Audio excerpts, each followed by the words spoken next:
त्या लॉकडाऊन मध्ये असं वाटलं खरंच आत्महत्या केलेली बरी आम्ही, पण नको हा संसार, नको जगायला. कशासाठी जगायचं? यासाठी दर 10 दिवसाला, दर 1 हफ्त्याला काय ना काय प्रॉब्लेम होतोय, काय ना काय नवीन सिच्युएशन क्रिएट होती. काय करायचं आम्ही?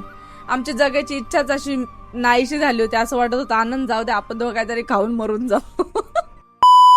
सो हे हाय हॅलो फ्रेंड्स, कशा आहात तुम्ही? आय होप सगळे मजेत असतात आणि तुम्हा सगळ्यांचं स्वागत आहे परत एकदा माझ्या युट्यूब चॅनलवर. सो फ्रेंड्स, गेल्या ब्लॉगला तुम्ही खूप जास्त प्रेम दिला, खरंच आम्हाला छान वाटतंय आणि खूप कमेंट सुद्धा छान छान आलेत की तू आमच्या बरोबर पण असं झालंय वगैरे वगैरे.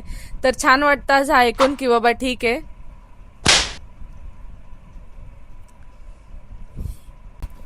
आता हल्लत ना थोडं सुद्धा, तर बघा गप बसा, मला चक्कर येते तुम्हाला बघून. तर ज्यांनी कोणी आमचे आधीचे ब्लॉग नसतील बघितले तर आमचे जाऊन आधीचे लव्ह स्टोरी पार्ट 1 पासून तर आता जो आहे तो लव्ह स्टोरी पार्ट 9 आहे. तर आधीचे ब्लॉग नसतील बघितले तर नक्की जाऊन बघा. तर लास्ट ब्लॉग जो होता तो आपण सोडलेला होता की आम्हाला डायरेक्टली आणि अचानक त्या रिक्षावाल्याचा कॉल आला आणि तो असं काहीतरी आम्हाला बोलला जेणेकरून आम्ही फुल ऑन डिप्रेशन मध्ये गेलो होतो. जमीन आमच्या पाया घालून सरकली असं काहीतरी आमच्या बरोबर इन्सिडेंट घडला. की झालं असं, तो रिक्षावाला डायरेक्टली बोलला की मला रिक्षा जो आहे तो सेल करायचा आहे, तर तुम्ही मला उद्याच्या उद्या माझा रिक्षा देऊन जा आणि तुमचं काय असेल ते डिपॉझिट तुम्ही घेऊन जा. तो असं बोलला. ठीक आहे.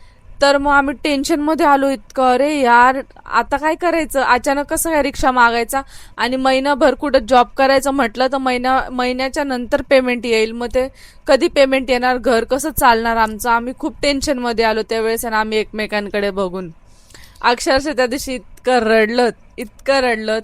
आणि दुसरा प्रॉब्लेम काय होता माहितीये का, जो रिक्षा होता ना तो पप्पाच्या ओळखीमुळे आला होता, म्हणून त्यांनी आमच्याकडून कसं लायसन वगैरे घेतलेलं नव्हतं.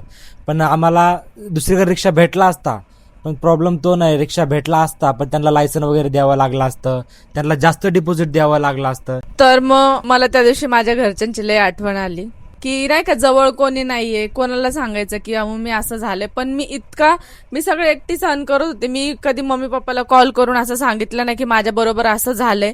पण माहिती नाही कसं काय त्यांना ह्या सगळ्या गोष्टी कळाल्या आणि त्यांचा मला कॉल आला की बाबा काय चाललंय तरुणा, मला असं ऐकायला आलंय तसं ऐकायला आलं. मी म्हटलं कोणी तुम्हाला सांगितलं? तर मला डाऊट होता एका पर्सनवर की कोणी सांगितलं असेल आणि त्यांना पण माहिती होतं की तरुणाला माहिती कोणी सांगितलंय. तरी पण त्यांनी मला त्या व्यक्तीचं नाव नाही सांगितलं, पण मला माहिती होतं कोणी सांगितलंय कारण की आम्ही नात्यामध्येच होतो. मी काय त्या गोष्टीला जास्त ड्रॅग न करता मी ती गोष्ट तिथं सोडून दिली आणि मी त्यांना म्हटलं काय नाही, म्हटलं घरामध्ये नव्हतं जमत, म्हटलं तर आम्ही वेगळे झालोत, म्हटलं पण काय टेन्शन नका घेऊ, आमचं सगळं व्यवस्थित चाललंय. त्याच्यानंतर मग तो रिक्षावाला असं बोलल्याच्या नंतर मग आम्ही दोघांनी काय करायला पाहिजे होतं आणि आम्ही काय केलं असेल. दुसऱ्या दिवशी जाऊन तो रिक्षा रिटर्न केला आणि त्याच्याकडनं त्या माणसाकडनं डिपॉझिट आम्ही घेऊन आलो, जे 5,000 त्याला ऑलरेडी दिलं होतं. ठीक आहे.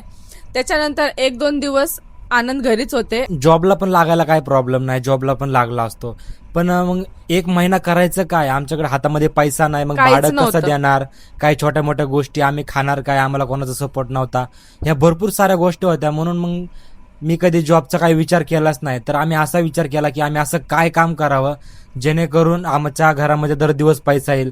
मग मी माझ्या सर्व मित्रांना सांगितलं की कुठे रिक्षा असेल तर सांग, रिक्षा असेल तर सांग.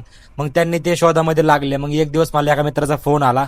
तो बोलला, आनंद एक रिक्षावाला आहे, त्याच्याकडे रिक्षा आहे, तर तुला तिथं 5,000 रुपये डिपॉझिट द्यावं लागेल. तर मग मी त्याच्याकडे गेलो आणि तो रिक्षा वगैरे बघितला. तर रिक्षा खूप जुना होता, पण सध्याला आम्हाला कुठेच नवीन रिक्षा नव्हता भेटत. तर आम्ही विचार केला की जोपर्यंत चाललंय ना तोपर्यंत चालवा आणि हा रिक्षा घ्यावा. तर आम्ही तो रिक्षा घेतला आणि घरी आला आणि मी तनुजाला सांगितलं की हा रिक्षा आहे. तर तनुजा परत खुश झाली. तर मग मी दररोज उठून तो रिक्षा चालवायला लागलो. तर रिक्षा चालवता चालवता पावसाळा आला, कारण की आमचं लग्न मे मध्ये झालं हा. आणि आम्ही मे जून 2च महिने फक्त संगतीला राहिलो आणि जुलैमध्ये आम्ही सेपरेट झालो. त्याच्यानंतर सेपरेट झाल्यानंतर जुलै आणि ऑगस्ट मध्ये खूप जास्त पाऊस लागला आणि जो आधीचा जोपर्यंत पाऊस नव्हता ना तोपर्यंत रिक्षा खूप चांगला चालत होता. आणि कसं होतं जुलैच्या नंतर जास्त पाऊस चालू झाला. सतत त्या रिक्षामध्ये काय ना काय प्रॉब्लेम यायला लागला. 1च महिना फक्त तो रिक्षा चांगला चालला असेल आणि जो पैसा आम्ही त्या 1 महिन्यामध्ये थोडे कारण आनंद पण नवीन होते, त्यांना इतका स्ट्रगल करणं आणि एवढं सकाळ उठणं एवढं नव्हतं knowledge जमत नव्हतं मला, त्यांना. पण त्या रिक्षा मग ते कसं काय चालवायचं. करायचे 15-20 दिवस टायमिंगला जायचं आणि कसं तेव्हा नवीन नवीन लग्न असल्यामुळे का थोडा डिलेपणा करायचं होता. आम्ही जे जेन्युइन आहे ते जेन्युइन आहे खरं. आणि मी अशी इतर मुलींसारखी नव्हते खरं की बाबा उठा कामाला जा. मला वाटायचं आनंदी फक्त माझ्यापाशीच राहावा, आनंदी मला सोडून नाही जावा. आणि नवीन लग्न होतं ना यार तसं. आणि मग कसं मी सिरियसली सांगते फ्रेंड्स, मी कधीच आनंदला फोर्स नाही केला जॉबसाठी की तुम्ही कामाला जा. असं नाही का इतर लेडीज करतात ना, उठा कामाला नाही का जायचं, 5 वाजले 6 वाजले किंवा घरात काय बसलात.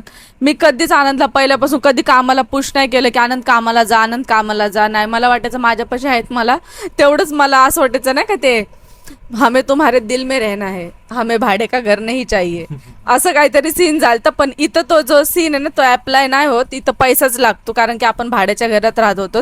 तर आम्हाला असं वाटायचं ना तेव्हा आमचं डोकं असं होतं की आम्हाला वाटायचं ठीक आहे ना, भाड्यापुरते पैसे झाले बस झालं. भाड्यापुरतं आम्ही एवढा पुढचा विचार नव्हतो करीत पैसे आम्ही. पण जमा करावं लागतात, मागं टाकायला लागतात. तर असं वाटायचं चला ठीक आहे, 300 रुपये शिफ्टचे निघले, घर भाडं निघलं, 1000-2000 रुपये खर्चायला निघाले, बस झालं. आम्ही त्याच्यामध्येच खुश. असं करता करता सॉरी मोबाईल पडला. असं करता करता 1 महिना गेला, म्हणजे की जुलै गेला आणि ऑगस्ट मध्ये जास्त पाऊस पडायला लागला. आणि त्याच्यानंतर तो रिक्षा इतका त्रास द्यायला लागला. त्या रिक्षामध्ये कधी टायर पंक्चर व्हायला लागला, कधी काय प्रॉब्लेम व्हायला लागला, कधी ते पाणी जायचं खालनं. मग तो रिक्षा आहे ना 1-2 दिवस त्या पाण्यामध्येच लागायचा, एवढं पाणी पडायचं तिथं. आणि तसंच पावसामध्ये. करता मग काय व्हायचं, जेवढे पैसे निघायचे का ते दररोज रिक्षा बनवण्यामध्ये दर 2 दिवसाला मला बोलायचे तरुण आज रिक्षाला हे झाले, तरुण आज रिक्षाला ते झाले. आणि शिफ्ट दररोजची चालूच होती. परत 1 महिना गेला, रिक्षाला खूपच जास्त प्रॉब्लेम द्यायला लागला, खूपच जास्त प्रॉब्लेम. आणि थोडेफार काय आम्ही असे पैसे साईडला टाकलेले, थोडेसेच टाकलेले होते पैसे. तर मग त्यांनी आम्ही थोडं घरातलं सामान घेतलं. आमच्याकडे काय नव्हतं, जसं की मी तुम्हाला सांगितलं आम्हाला लग्नात बेड भेटलं पण आम्हाला गादी नव्हती, आम्हाला उशा नव्हत्या, आम्हाला ते बेडशीट वगैरे काय अंगावर ब्लँकेट्स वगैरे काहीच नव्हतं. तर जसे थोडे पैसे साचायचे का मग मी आनंदला बोलायचे, आनंद आपण हे घेऊयात ते घेऊयात आपल्याकडे. कारण की पावसाळा आलता तर थंडी वाजायची, उन्हाळा कसा बसा निघून गेला आमचा. ठीक आहे. त्याच्यानंतर आमच्याकडे गॅस पण नव्हता, जो आम्ही बाजूवालीचा गॅस घेतला होता तो तिला मी रिटर्न देऊन टाकला.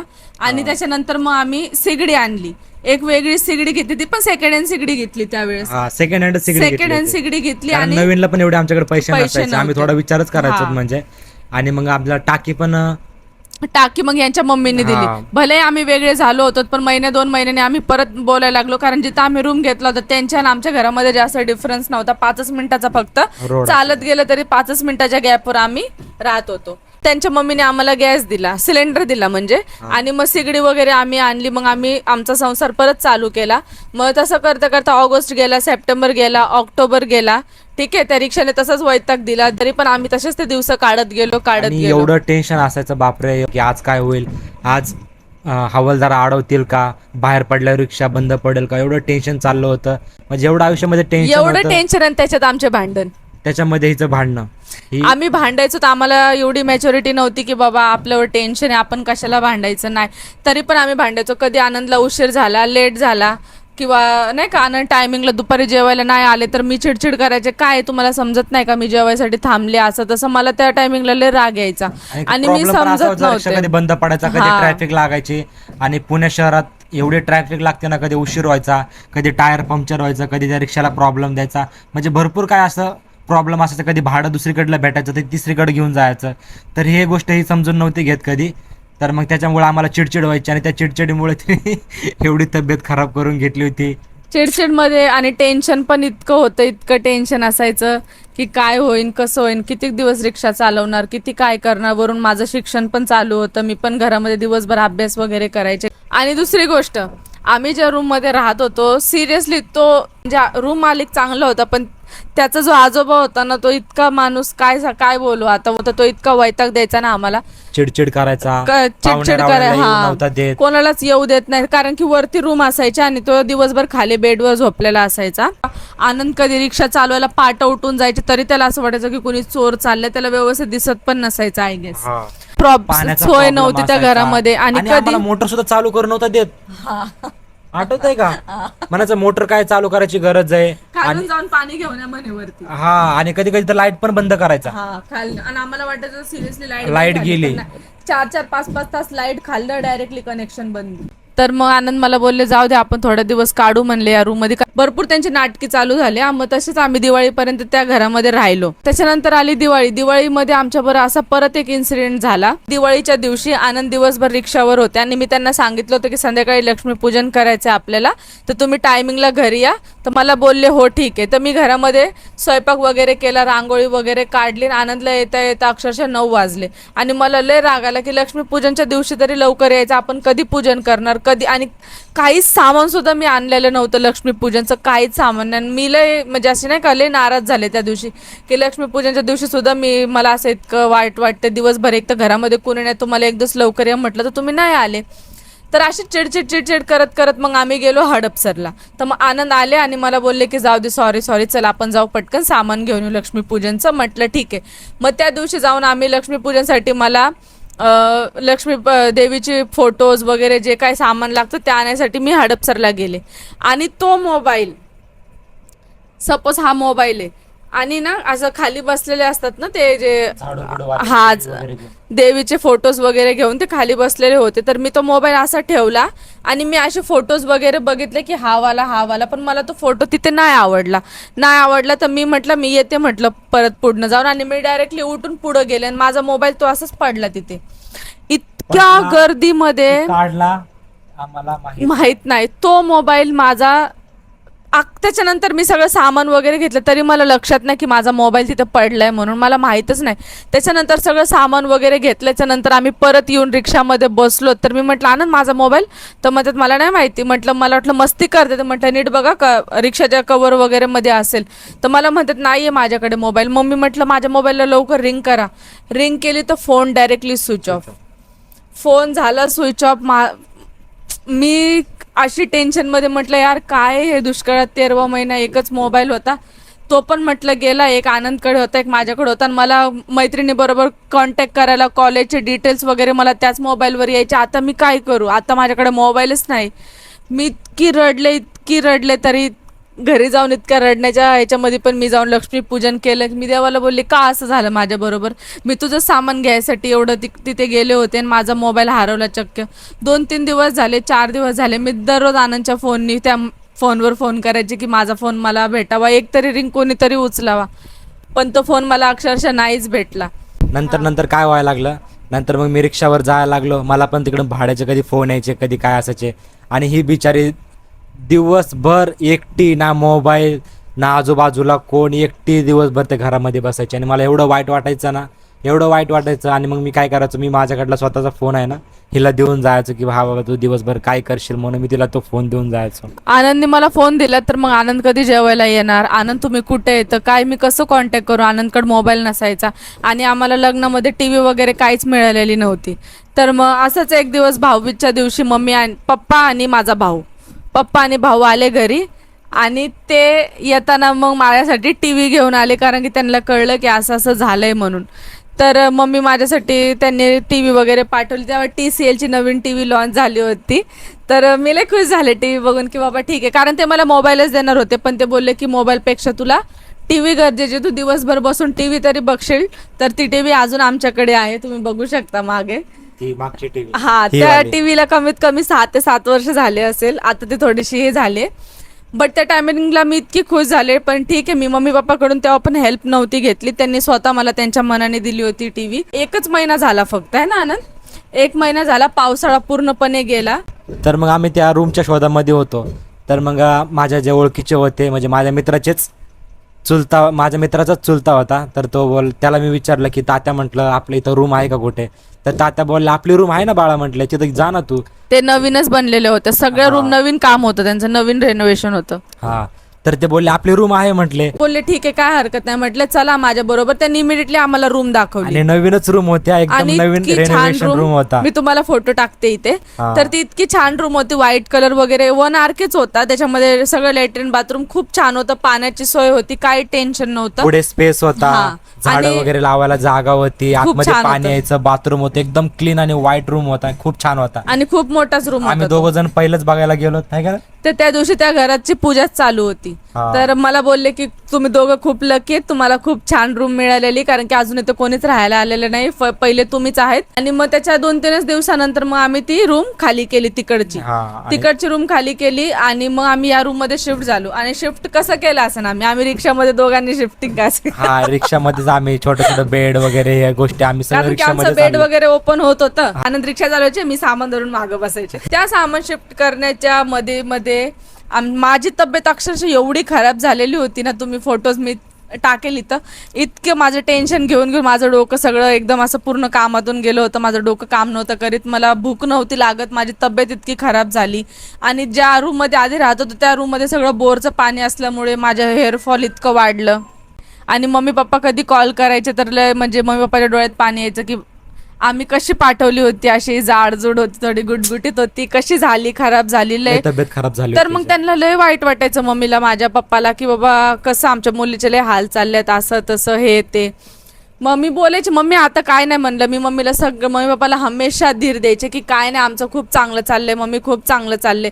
आम्ही दोघं खूप कष्ट करायचो, पण आम्ही कोणाला सांगायचो नाही की आमच्या बरोबर काय घडते. बट आता आम्ही सांगतोय, ठीक आहे. एकदा आले, मला भेटून गेले, मी म्हणलं बघ सगळं चांगलं व्यवस्थित चालू, इतका छान रूम घेतलाय म्हणलं, बेड घेतलंय. बर्थडेच्या दिवशी आले होते. हा बरोबर, माझ्या बर्थडे निमित्ताने ते आले होते. तर मग मी आनंदला एक दिवस बोलले, म्हणलं आनंद किती दिवस रिक्षा चालवणार, असं एक काम करा ना, तुम्हाला तसं पण फिश एवढे चांगले कट वगैरे करतात, तर तुम्हाला सगळी या गोष्टीची नॉलेज आहे, म्हटलं तर तुम्ही दुकान टाका डायरेक्ट फिशचं. तर आनंद मला बोलले, हा यार तर ना चांगली आयडिया आहे, पण आपल्याकडे इतके पैसे नाहीत. म्हणलं किती पैसे लागणार आहेत तुम्हाला असे? तर मला बोलले कमीत कमी 4,000 ते 5,000 रुपये लागतील. त्यासाठी पण पैसे नव्हते आमच्याकडे. मम्मीला मी सांगितलं होतं की मम्मी असं असं झालंय, तर आम्हाला ना फिश शॉप वगैरे टाकायचंय.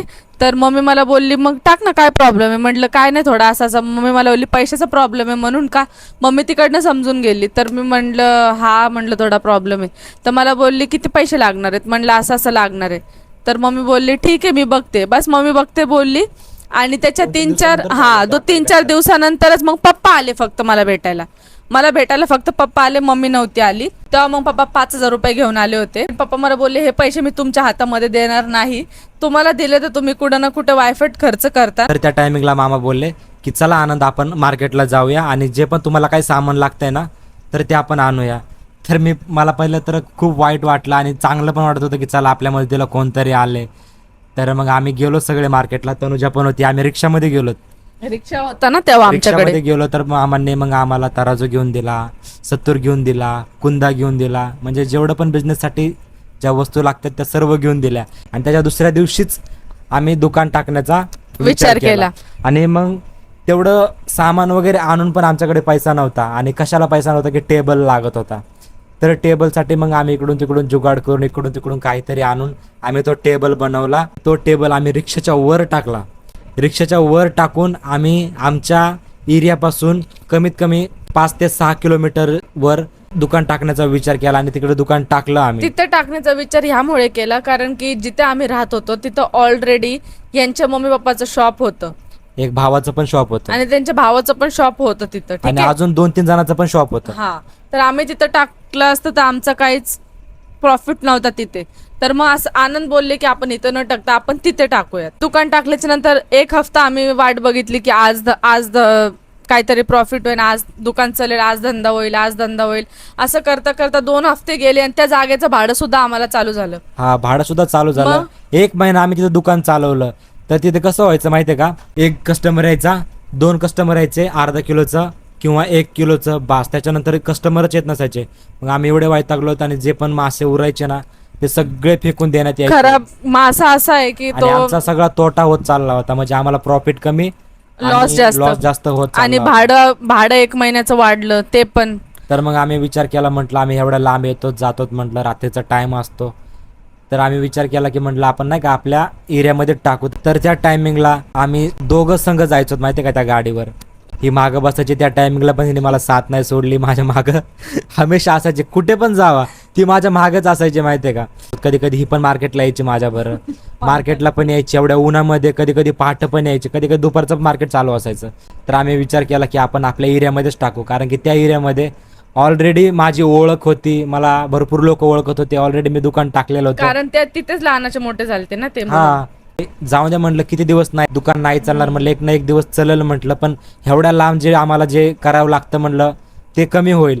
तर तो विचार करून आम्ही तिथे दुकान टाकलं. तर तिथे दुसऱ्या तिसऱ्या दिवशीच आमचं दुकान खूप चांगलं चालायला लागलं. मी इतके खुश झालो. त्याच्यानंतर तुम्ही विचार करत असताना की मग हे माल वगैरे कसं आणत होतो, तर त्या टायमिंगला रिक्षा होतं, तर रिक्षामध्ये जायचं, माल घेऊन यायचं आणि माल आणायला जायला आम्हाला रिक्षा होता. ठीक आहे. त्याच्यानंतर मग एक दिवस आनंद असंच त्याला शिफ्ट द्यायला गेले होते त्या माणसाकडे, तर तिकडे ना त्यांना एक गाडी दिसली. त्या मालकाचीच गाडी होती, एक्सिस गाडी होती.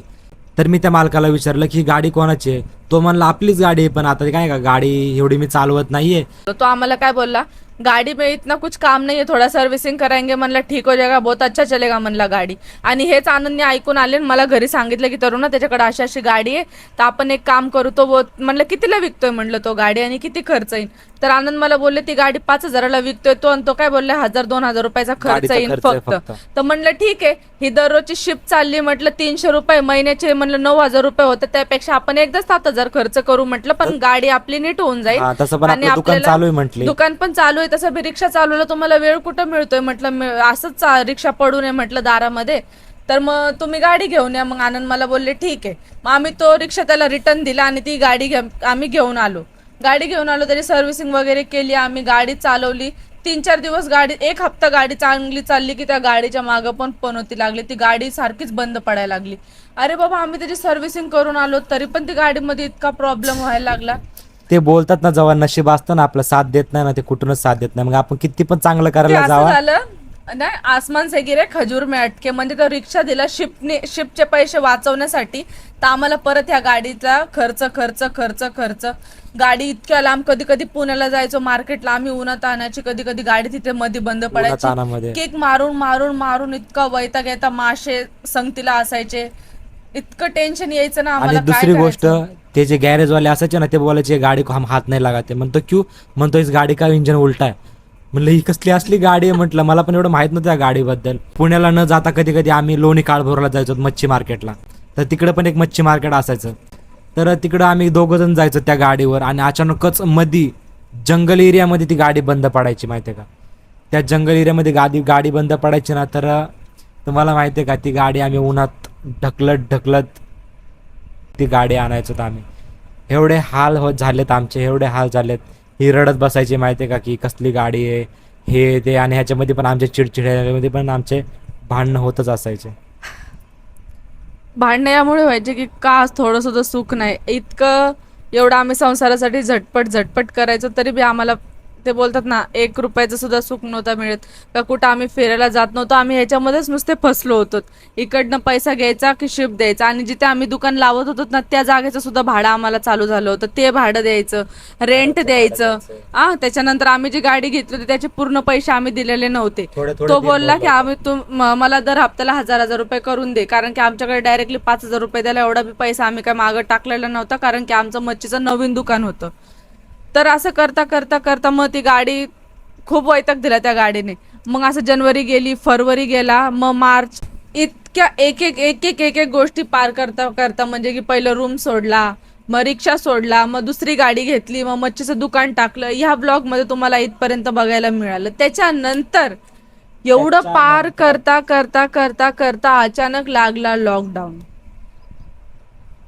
लॉकडाऊन लागला. लॉकडाऊन नंतर काय झालं, त्या लॉकडाऊन मध्ये असं वाटलं खरंच आत्महत्या केलेली बरी आम्ही, पण नको हा संसार, नको जगायला. कशासाठी जगायचं? यासाठी की दिवसभर किंवा दर 10 दिवसाला, दर 1 हफ्त्याला काय ना काय प्रॉब्लेम होतोय, काय ना काय नवीन सिच्युएशन क्रिएट होती. काय करायचं आम्ही?